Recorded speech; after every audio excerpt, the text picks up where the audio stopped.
দর্শক শ্রোতা, আশা করি সকলেই ভালো আছেন।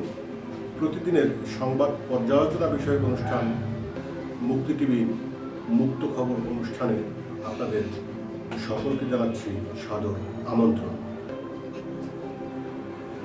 প্রিয় দর্শক শ্রোতা, আজও আমি যে বিষয়টি নিয়ে আপনাদের সাথে কথা বলার জন্য, আলোচনা করার জন্য হাজির হয়েছি তা হচ্ছে মুনিয়া।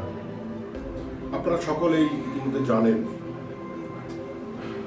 বেশ কিছুদিন আগে গুলশানের একটি ফ্ল্যাটে মুনিয়া নামের একটি মেয়ে আত্মহত্যা করেছে।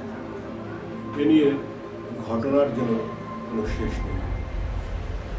ঘটনার জাল, রহস্যের জাল দিন দিন আরো ঘনীভূত হচ্ছে। এই মুনিয়ার আত্মহত্যা নিয়ে ইতিমধ্যে একটি মামলা, একটি না, ইতিমধ্যে বলতে গেলে এখন বলতে হচ্ছে ইতিমধ্যে দুটি মামলা হয়েছে। মামলাটি করেছে মুনিয়ার বোন বসুন্ধরা গ্রুপের এমডির বিরুদ্ধে। তার বিরুদ্ধে যে মামলাটি করেছে তা হচ্ছে আত্মহত্যার মামলা। এছাড়া আপনারা হয়তো জানেন, আজকে আরও একটি মামলা হয়েছে, আর এই মামলাটি করেছে মুনিয়ার ভাই। চলুন এই মামলার বিষয়ে একটি প্রতিবেদন আমরা দেখে আসি। রাজধানীর গুলশানের একটি ফ্ল্যাট থেকে কলেজ শিক্ষার্থী মুশরাত জাহান মুনিয়ার ঝুলন্ত লাশ উদ্ধারের ঘটনায় হুইপ পুত্র শারুন চৌধুরীর বিরুদ্ধে হত্যা মামলা দায়ের করেছেন মুনিয়ার ভাই আশিকুর রহমান সবুজ। রোববার 2 মে এ মামলা দায়ের করেন তিনি। শাহরুন জাতীয় সংসদের সরকারদলীয় হুইপ ও চট্টগ্রামের সাংসদ শামসুল হক চৌধুরীর ছেলে। গত 26 এপ্রিল সন্ধ্যায় গুলশানের একটি ফ্ল্যাট থেকে মুনিয়ার ঝুলন্ত মরদেহ উদ্ধার করা হয়।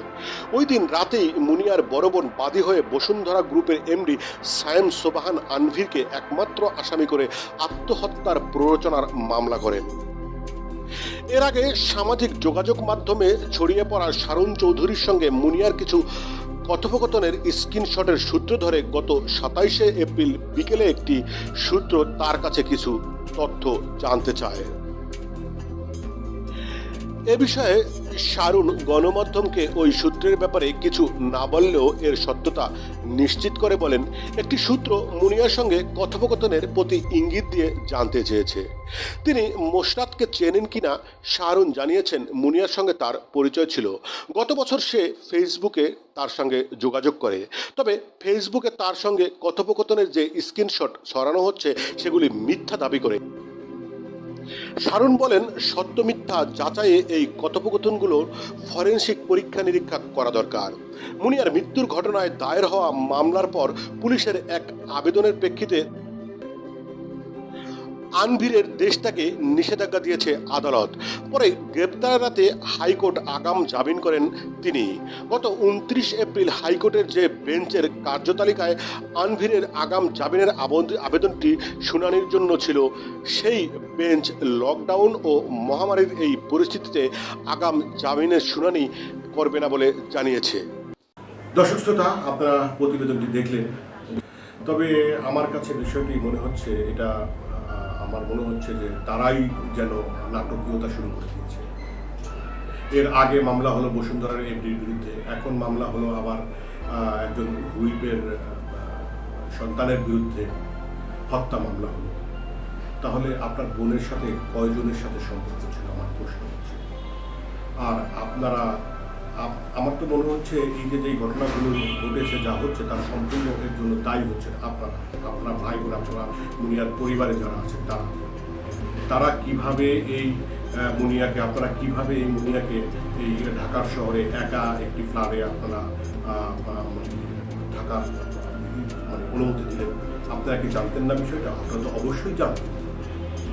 অবশ্যই জানতেন মুনিয়া এই একা ঢাকাতে একটি ফ্ল্যাটে থাকে। দর্শক শ্রোতা, এর আগে আপনাদেরকে আমি আর একটা বিষয় জানাতে চাচ্ছি। সেটা হচ্ছে, আপনারা জানেন, ইতিমধ্যে হয়তো জেনেছেন যে মুনিয়া যখন ক্লাস 9-এ পড়ে তখন নিলয় নামে একটি ছেলের সাথে তিনি কুমিল্লাতে পালিয়ে যান, এবং পরবর্তীতে সেই নিলয়ের কাছ থেকে মুনিয়ার বোন নিলয়ের বিরুদ্ধে মামলা করে এবং নিলয়ের ভাইয়ের কাছ থেকে পরবর্তীতে মুনিয়াকে নিয়ে আসে এবং ওখান থেকেই পরবর্তীতে তাকে ঢাকাতে পাঠানো। তা ঢাকাতে আপনি পাঠিয়েছেন, ঠিক আছে, ঢাকাতে পাঠিয়েছেন, কুমিল্লাতেও রাখতে পারতেন। আর ঢাকাতে একা একটি মেয়েকে কীভাবে পাঠালেন গার্ডিয়ান ছাড়া? কীভাবে সে এত টাকার একটা ফ্ল্যাট নিয়ে থাকা শুরু করলো? তো এখন বিষয়টি আপনার ভাই করলো হত্যা মামলা, আপনি করলেন হত্যা প্ররোচনা মামলা। তো আমার তো মনে হচ্ছে সর্ষের মধ্যে ভূত তো দেখা যাচ্ছে সর্ষের ভিতরে। আর আরেকটা ব্যাপার, সেটা হচ্ছে এই যে হত্যার যে প্ররোচনা যে বিষয়টি আসতেছে, এখানে তো হত্যার প্ররোচনা আপনাদেরও আছে, আপনাদেরও থাকতে পারে। কারণ আপনার বাবা মা যখন মারা গেছে, আপনার বাবা এবং মা যখন মারা যাওয়ার পরে আপনারা সম্পত্তি নিয়ে আপনারা একটা মামলা করেছেন। তো আপনারা ভাই বোন যে মামলা করেছেন সেখান থেকে আপসেট হয়ে, সেখান থেকে দুঃখ পেয়েও তো এই মুনি আত্মহত্যা করতে পারে। তো সেটা হচ্ছে ময়নাতদন্তের বিষয়। চলুন দেখি এই মুনিয়ার ময়নাতদন্তের রিপোর্টটি পুলিশের কাছে কবে নাগাদ পৌঁছতে পারে।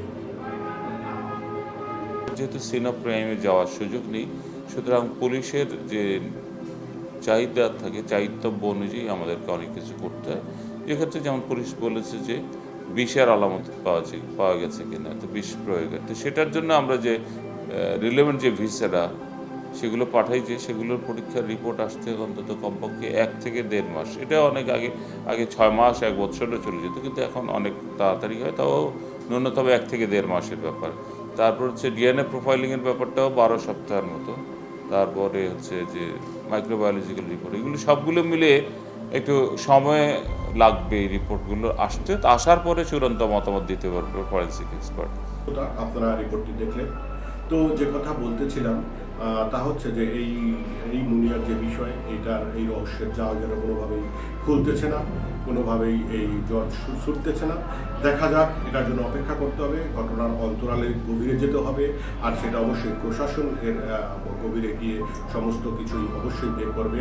তো সেই পর্যন্ত আমাদের অপেক্ষা করতে হবে। দেখা যাক ভবিষ্যতে এটা কোন দিকে মন নেয় এবং আসল রহস্যটা কী তা হয়তো আমরা অবশ্যই জানতে পারবো, এবং সেদিকে আমাদের অবশ্যই চোখ রাখতে হবে। এবং আমরা এই ব্যাপারে অবশ্যই আপনাদের দর্শক শ্রোতা যারা আছেন তাদেরকে আমরা আপডেট জানাবো।